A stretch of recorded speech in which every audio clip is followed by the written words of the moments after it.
दोस्तों नमस्कार, मैं मनोज कुमार शर्मा एक बार फिर आपके बीच में कुछ नृशंस हत्याओं को लेकर के, जो हत्याएं मोदी सरकार में हुई और जिनको मोदी सरकार अपने हिस्से की हत्याएं नहीं मान रही।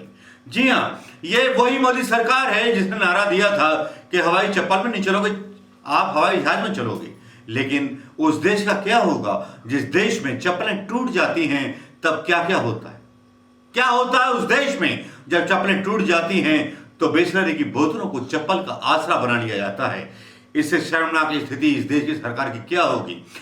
महाराष्ट्र से लेकर के उत्तर प्रदेश तक सरकार के पास कोई डेटा ही नहीं, ना कोई जानकारी है, ना इसके बारे में कोई गोदी मीडिया बात नहीं कर रहा है। सारे लोग एसी में बैठ करके अनुमान लगाते रहते हैं।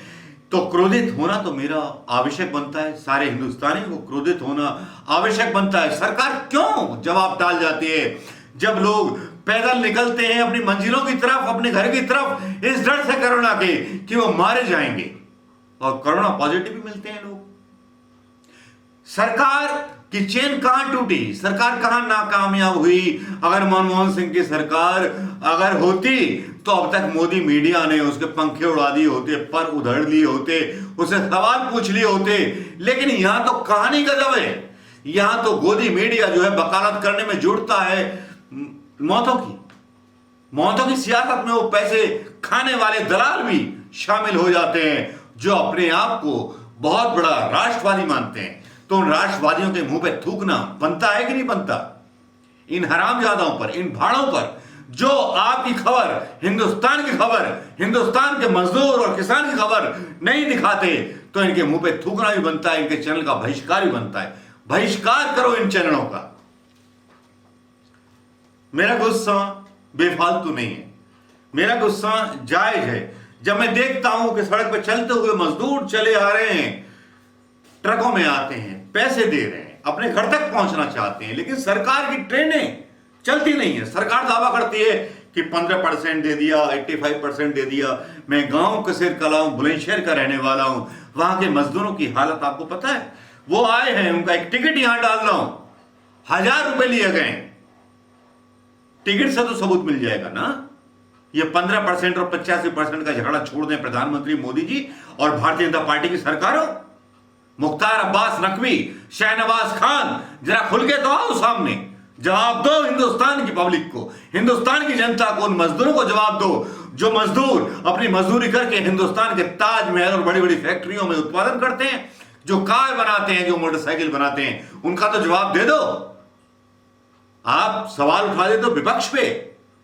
अरे कब तक विपक्ष पे सवाल उठाओगे? विपक्ष की हैसियत क्या है? जिसका विपक्ष का नेता ना हो, उस विपक्ष के नेता पे सवाल क्या उठाना? आप इस कानून कटघरे में हो, जनता के कटघरे में हो, आपको जवाब देना होगा। मोदी मीडिया नहीं पूछेगा, लेकिन मेरा चैनल तो तुमसे पूछेगा, हर बात पूछेगा। उन जलते हुए पांव की बात पूछेगा, उन गड़ती हुई गट्टियों की बात पूछेगा जो रेलवे ट्रैक पे चल रहे हैं। उनके बारे में कोई बात नहीं होती, उसके बारे में कोई चर्चा नहीं होती। दोस्तों, मेरा सिर्फ ये कहना है, मेरा पूरे देश के साथ ये कहना है, पूरे हिंदुस्तानियों के साथ कहना है कि मजदूरों की और किसानों की कोई पार्टी बननी चाहिए कि नहीं बननी चाहिए। लेकिन सवाल उठता है कि फंडिंग कहां से आएगी? बिना फंडिंग के चुनाव कैसे लड़ पाएंगे गरीब लोग? आधी रोटी खाएंगे। एक बार फिर से आजादी की लड़ाई लड़ेंगे मजदूर और किसान, ये मेरा वादा है आपसे। अगर ये वीडियो किसानों को और मजदूरों तक पहुंच रहा है तो फैलाइए इस वीडियो, उन चप्पलों को हटाइए जिन चप्पलों की मजबूरी हो जाती है। जब चप्पल टूट जाती है, प्लास्टिक की बोतलों को चप्पल का सहारा बना लिया जाता है। सीखिए, सेंसिटिवनेस सीखिए। भारतीय जनता पार्टी के लोगों को शर्म नहीं है, बेशर्म हो चुके हैं ये लोग, इनकी आत्मा मर चुकी है। प्रधानमंत्री मोदी जो बोलते थे मैं चाय बेचता था, अरे तुम क्या चाय बेचते थे? अगर चाय बेची होती तो उन मजदूरों का दर्द पता होता, गुजरात के मजदूरों का दर्द पता होता, महाराष्ट्र के मजदूरों का दर्द पता होता कि क्यों भाग रहे हो। लेकिन आपको तो कोई मतलब ही नहीं किसी से। दोस्तों, मजदूरों किसानों को एक साथ इकट्ठा होना पड़ेगा। क्या हम राजनीतिक पार्टी का अस्तित्व स्वीकार कर सकते हैं? या ऐसी कोई पार्टी बन सकती है? अगर ऐसी कोई पार्टी बन सकती है तो मैं आह्वान करता हूं, मैं सारे उन हिंदुस्तान के मजदूरों का जिन्होंने इस हिंदुस्तान को बनाया है, जबकि नारा ये दिया जा रहा है भारतीय जनता पार्टी के द्वारा कि अकेले प्रधानमंत्री मोदी लड़ रहे हैं। ये शाहनवाज का मैं एक वीडियो डाल रहा हूं, यहां पे ये सुनिए। देखिए किस तरह की भाषा कांग्रेस बोल रही है। प्रधानमंत्री जी 24/7 पूरी ताकत से कोरोना को पराजित करने में लगे हुए।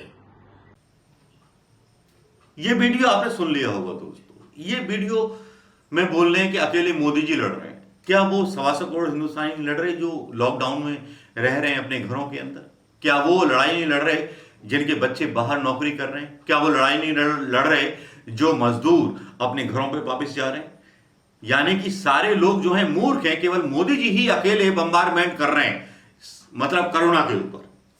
डॉक्टर भी नहीं लड़ रहे, स्वास्थ्य कर्मी भी नहीं लड़ रहे।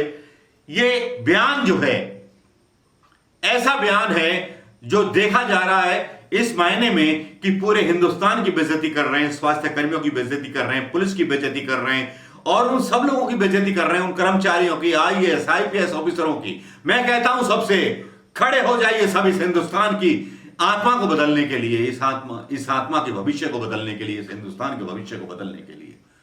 दोस्तों बस सिर्फ इतना ही गुस्सा था जो आपको दिखाना था। कुछ लोग अपने जूते भी दान कर देते हैं, चप्पल भी दान करते हैं। अनजान से नेताओं का एक वीडियो आता है, वो भी वीडियो देख लीजिएगा। लेकिन दोस्तों मजदूर और किसान इस देश की ताकत हैं। इन्होंने इस देश को बनाया है, इन्होंने वोट देकर के मोदी को बनाया था। अब अपने लिए वोट देंगे किसान और मजदूर। मैं एक परिकल्पना का एक जन्म यहां देना चाहता हूं। क्या एक राजनीतिक पार्टी किसान मजदूरों की होनी चाहिए या नहीं होनी चाहिए? कमेंट करें दोस्तों। नमस्कार। जय। क्या करती